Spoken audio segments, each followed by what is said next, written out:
Tonight's headlines are brought to you in part by Coldwell Energy and McDonald's. Good evening, Commonwealth, and thanks for watching the Channel 2 News. I am Sally Lemus. Let's take a look at tonight's top stories. The State of Commonwealth address is on, despite several concerns from the legislature. Also tonight, trial will soon begin for 2 locals accused of stealing. And as Election Day nears, we speak with candidates on different topics. In sports, most zombies walk slow, very slow, but ours runs. Stay with us, we have these stories and more next. Fast, fun, and easy. That's how your home Wi-Fi should be. So start with an internet plan that fits your budget. Introducing your home Wi-Fi starter pack, also known as WISP. Enjoy up to 25 megabits per second for as low as $35 a month. Plus, a free router with your wireless subscription. That's hours of movies, games, social media, and more endless fun. Get your Wi-Fi starter pack today only at Docomo Pacific. Better together. Additional conditions may apply.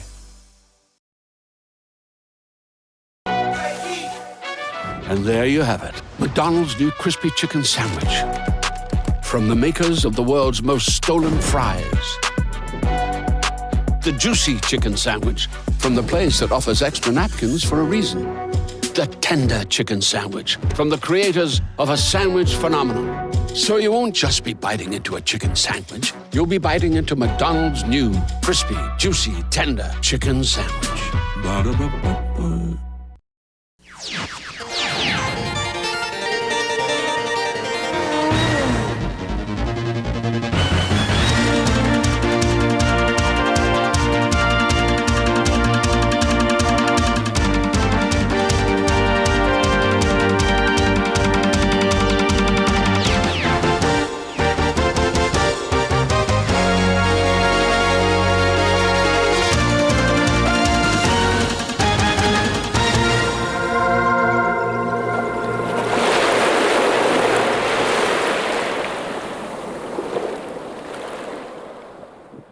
Half a day to the WAMI and good evening, Commonwealth. Today is Monday, October 26, 2022. Despite the disagreement among lawmakers on the date and venue of the SOCA, Governor Torres will be moving forward to address the community on the state of the Commonwealth this coming Monday. Governor Ralph Torres will be delivering his State of Commonwealth address on Monday, October 31st at the Kensington Hotel, according to schedule. The governor's SOCA was initially scheduled for October 21st, but the date was later rescheduled after lawmakers raised concerns. I wanted to do it on the 21st. The House made an issue about not being invited. Again, I wanted to be polite and courteous. I wrote a letter and said, okay, you don't want to participate on this because you weren't invited. So here's a date for the 31st. Give them ample time to call the joint session. They decided not to do it and do it on December 1st. I want to do it and give the community the opportunity to hear my state address. Torres says he will be addressing the NMI's economic status and what has transpired during the pandemic. I know that the last time I did was, 2018, I think. And just to talk about the typhoon, and right before that, the pandemic came in. And then where are we at with the state of the economy? And what do we look forward? In Monday's House session, lawmakers described it as a so-called SOCA. But according to Torres, whether it is a written report or verbal report, it's still a SOCA. 2 governors in the past have turned in their letter, their own state address without a joint session. So whether I just write my own state address, turn it to them, and that'll be suffice, or verbally telling the community, here's my state address. In a separate interview with Representative Tina Sablon, she, along with several lawmakers, may not be attending Monday's SOCA. I do not plan to attend. As far as I can tell, this really does appear to be a campaign event. I think many of my colleagues, at least on the House side, recognize that, right? And to avoid the appearance of impropriety and the appearance of politicking and campaigning at taxpayer expense, no, we're not going to be there. But the governor has always been more than welcome and able to submit his annual report in writing. He can still do that. Sablan says if the governor does want to deliver his SOCA to the legislature, the December 1st date is still open. Whatever is being delivered on Monday is not going to be the State of the Commonwealth address as we have traditionally always conducted it. It's not going to be a joint session, that much is clear. And if the House and the Senate can't agree on a time and place to meet all at the same time to receive this address, it's not a SOCA. The governor will be moving forward in delivering his SOCA on Monday, which is open to the public and will be live streamed as well. The Superior Court sets jury trial for 2 individuals accused of burglary and theft at the home of a former lawmaker. Jury trial for 45-year-old Mario Sablan and 23-year-old Shayna Kostru has been set for February 7, 2023 at 9 a.m.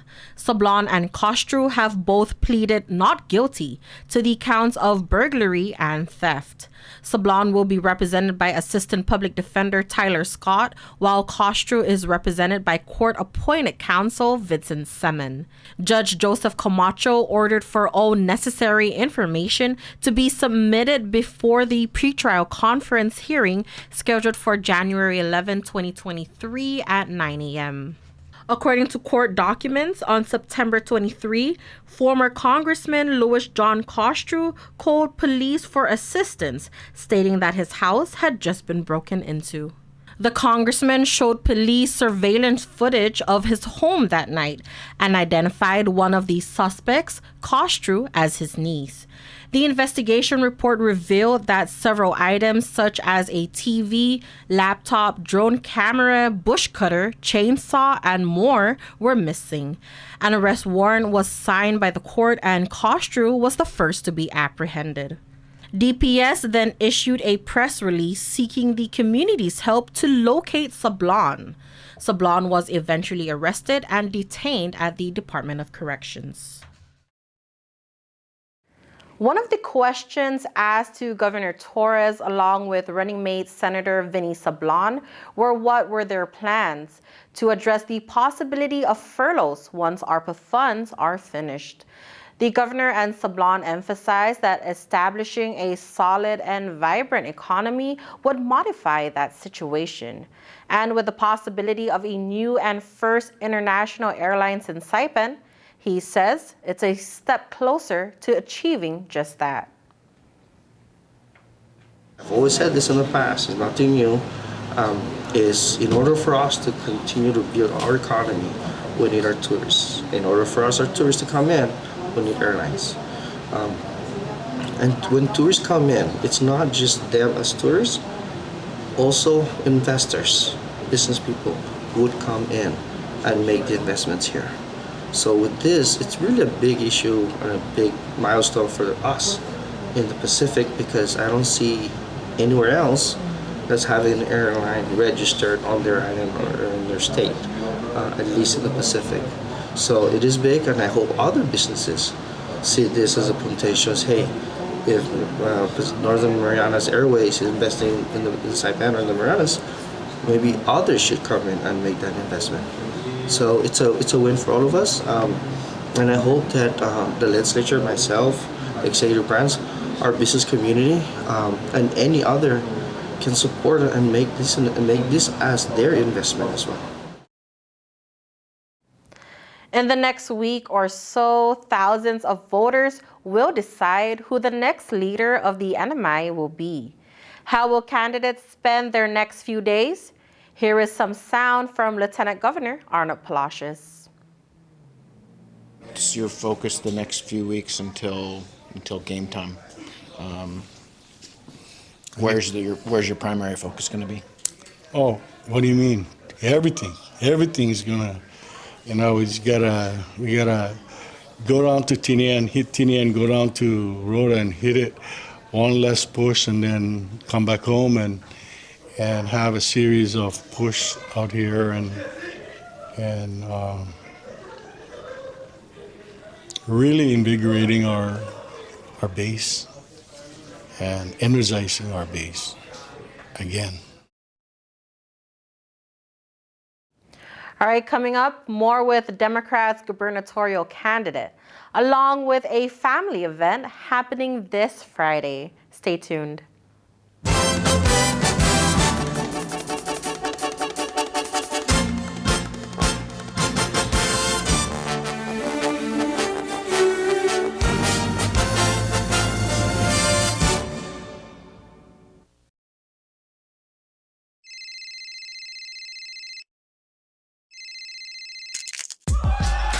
Need a new phone? Trade in now and get up to $500 off our best 5G devices. Trade in your older phone in any condition and step up to better savings and speeds only our 5G network can provide. Check out our website and catch up on the best mobile experience. Trade in now. Docomo Pacific, better together.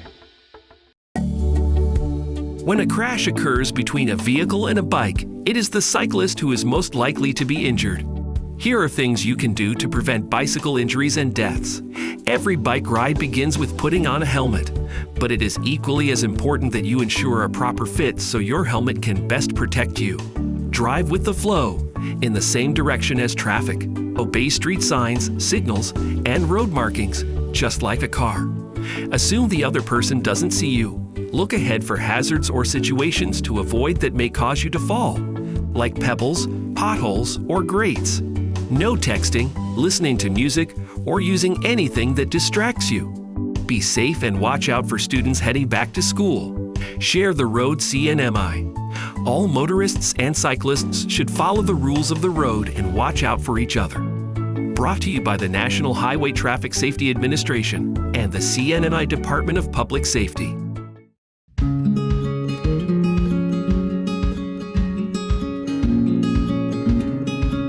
Green sea turtles and hawksbill turtles call the Mariana Islands home. They are an important part of the marine ecosystem. They are under threat, and they are protected under CNMI law. Keep plastic out of the ocean. Keep vehicles off the beach. Use the Sea Turtle Stranding Hotline if you see poaching activities or if you see a turtle in trouble.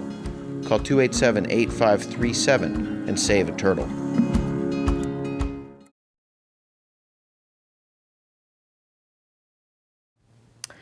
Welcome back to the Channel 2 News. Democrat gubernatorial candidate Tina Sablon speaks with our Chris Nelson on what we can expect from her administration if elected into office. If you're elected, people always talk about doing things in the first 100 days of an administration.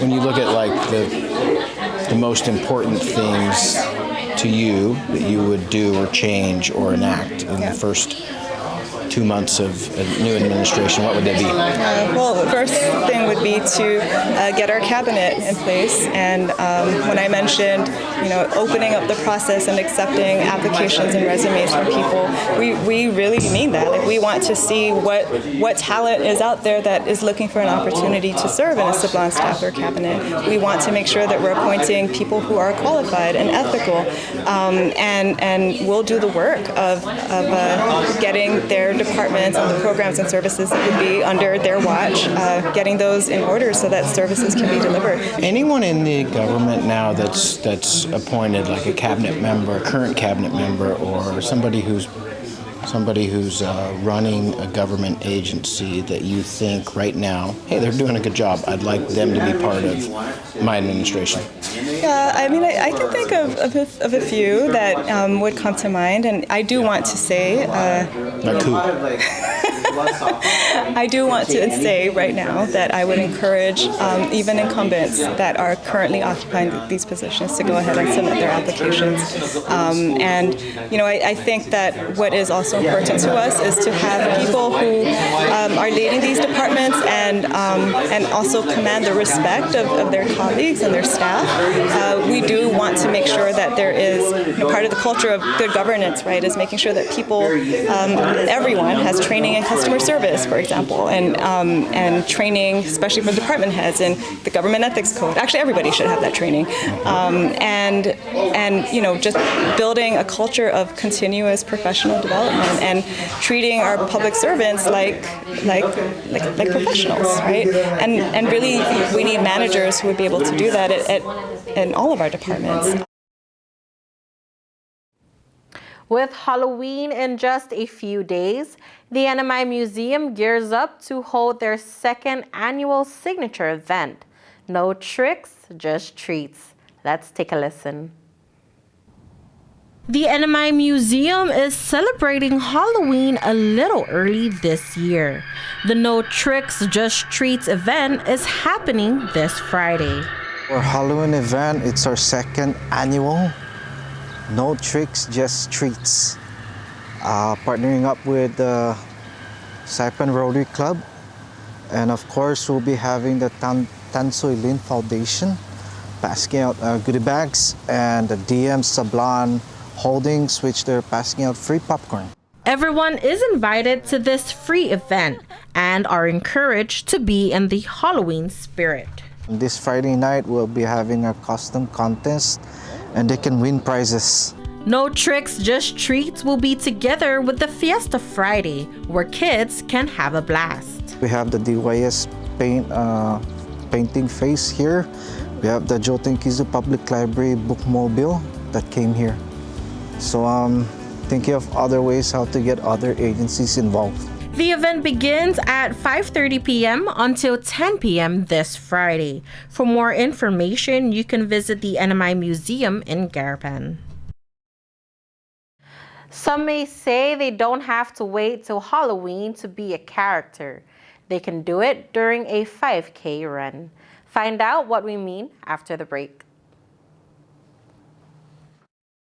Fast, fun, and easy. That's how your home Wi-Fi should be. So start with an internet plan that fits your budget. Introducing your home Wi-Fi starter pack, also known as WISP. Enjoy up to 25 megabits per second for as low as $35 a month. Plus, a free router with your wireless subscription. That's hours of movies, games, social media, and more endless fun. Get your Wi-Fi starter pack today only at Docomo Pacific. Better together. Additional conditions may apply.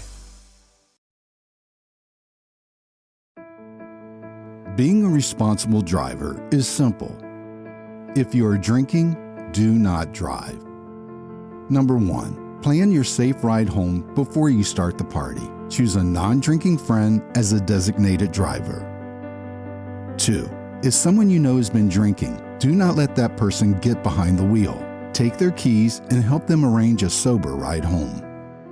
3, if you drink, do not drive for any reason. Call a taxi, family member, or a friend. 4, if you are hosting a party where alcohol will be served, make sure all guests leave with a sober driver. Number 5, always wear your seatbelt. It is your best defense against impaired drivers. If you see an impaired driver on the road, call 911. Your actions could help save someone's life.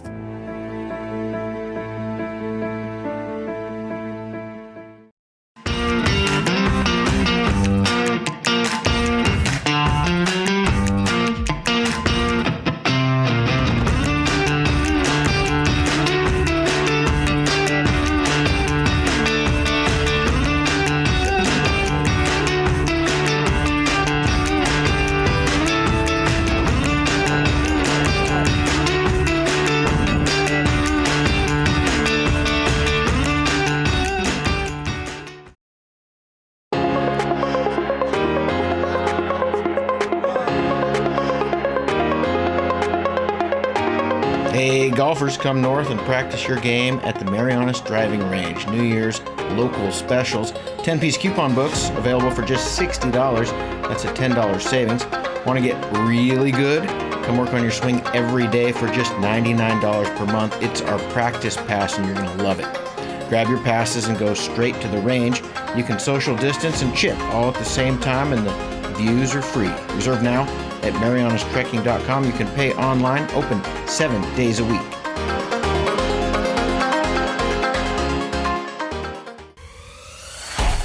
Tonight's sports brought to you in part by Tan Holdings through the Tan Su Lin Foundation, making communities a better place to live.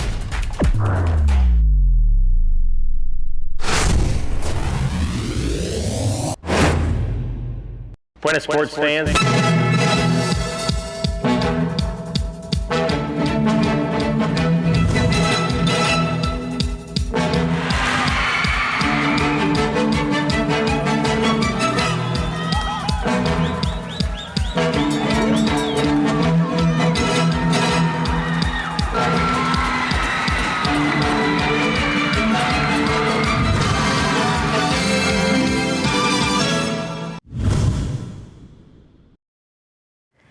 The Run Saipan Club hosts another fun and Halloween-themed event.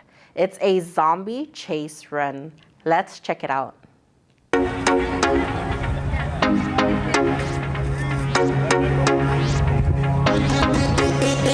As the sun set down last Friday, over 70 runners gathered at the Beach Road pathway near the Oleai Bar and Grill for the second Beach Road 5K run. I need everybody with a tape to pay attention really badly now. It's formerly known as the handicap race. Run Saipan decided to change it to staggered start format. But before they started the race, Edward De La Cruz made a surprise announcement that this event would turn into a zombie chase run. Thank you so much for coming here. Surprise! The Halloween surprise is this is actually a zombie chase run at the same time at the top of a stagger. So this is the rule. This is the rule for you guys. Division 3, the fastest runners are the designated zombies to catch you guys. I know what you're thinking. They're all super fast. Mike Mancow, Rex Bixley, Soji Valoria, Team Agape is going to get me really quickly. Here's the technical rules. The zombies cannot touch their flag until they make it to the turnaround. So that makes them more motivated to hit the turnaround as fast as possible. As soon as the Division 3 runners hit the turnaround, it is fair game for them to grab your flag. That's technical rule 1. Technical rule number 2. Zombies cannot turn back if they pass you to catch your flag. They have to keep running. So that gives you guys all a fair chance. If you see a zombie and you jump out of the side to hide and they run through you, they can't go back and take your flag. They have to keep on running. So it's up to the zombies for natural selection to take place and see who they want to take down. Okay? Runners were released in 3 waves. They will run against other people who have the same speed as them. And for the zombie chase, runners have football flags attached to them. The zombies will run after them and will snatch their flags if they catch them. Runners must reach the evacuation helicopter at the finish line. Good job.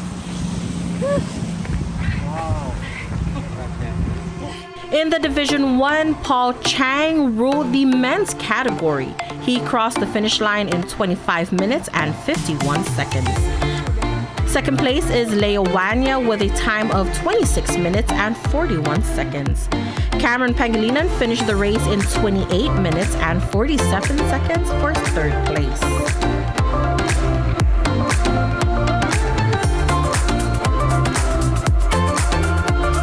Women's category, Lovell Spaeth finished first at 26 minutes and 42 seconds, followed by Leilani Rosella, who crossed the finish line side by side with Spaeth.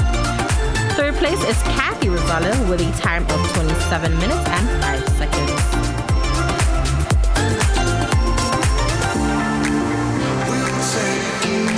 In the men's Division 2, Caleb Q bagged the first place by crossing the finish line in 21 minutes and 44 seconds.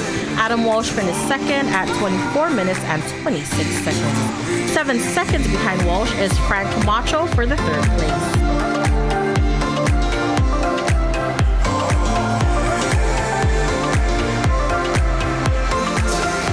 Meanwhile, Ohio, Rosemary Chisato topped the women's category. She completed the race in 25 minutes and 5 seconds. Tara Allen came second with a time of 25 minutes and 38 seconds. Third place is Ann Bang, and she finished in 26 minutes and 44 seconds.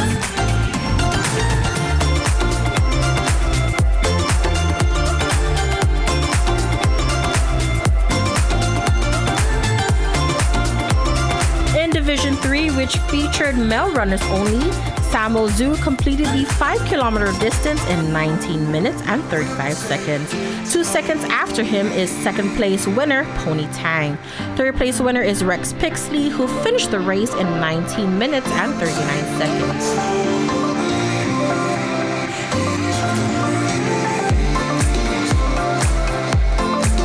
And for the zombie chase, the top survivors are Leilani Rosella and Lovell Spade.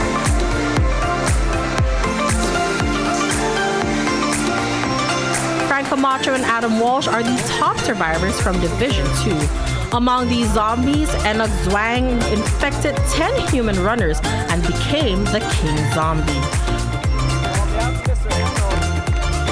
Run President Edward De La Cruz is very pleased with the turnout of this event. I'm basically nice. So we had our second annual Beach Road 5K right now.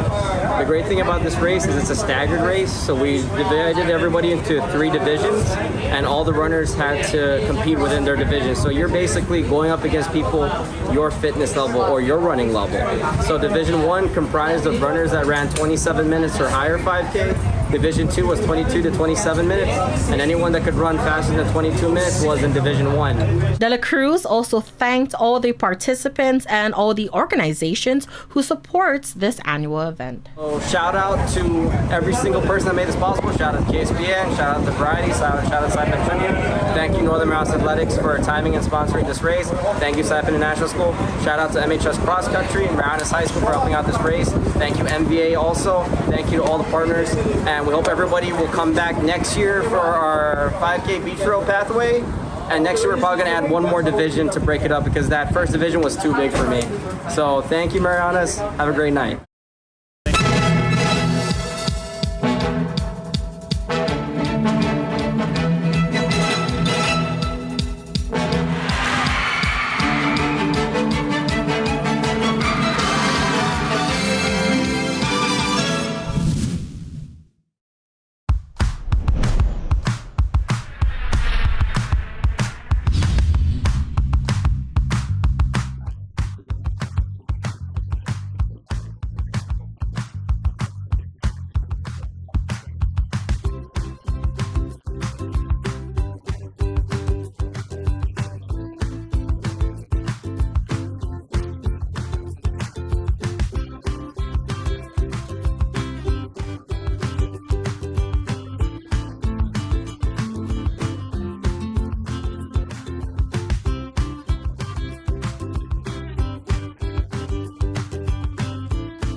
And for the KSPN weather report, partly sunny with scattered showers and thunderstorms. East wind 11 to 14 miles per hour. Tonight mostly cloudy with scattered thunderstorms. East-southeast wind 10 to 15 miles per hour with gusts as high as 18 miles per hour. High 86, low 76, the humidity 75%. Tomorrow mostly cloudy with scattered showers and thunderstorms. East-southeast wind 11 to 14 miles per hour. High 85, low 78. The marine forecast, gentle to moderate trade winds will persist through Friday, then become light to gentle. Combined seas will generally be 5 to 7 feet through the forecast period, perhaps diminishing to between 4 and 6 feet on Sunday. East wind 10 to 15 knots, wind waves 2 to 3 feet. East swell 4 to 6 feet. The sunrise will be at 6:11 a.m. High tide at 7:40 p.m. Low tide 2:15 p.m. and the sunset 5:50 p.m. And there you have it. That is our midweek edition of the news, sports, and weather here in this CNMI. We thank you so much for watching. We hope you have a great night, and we'll see you back here on Friday.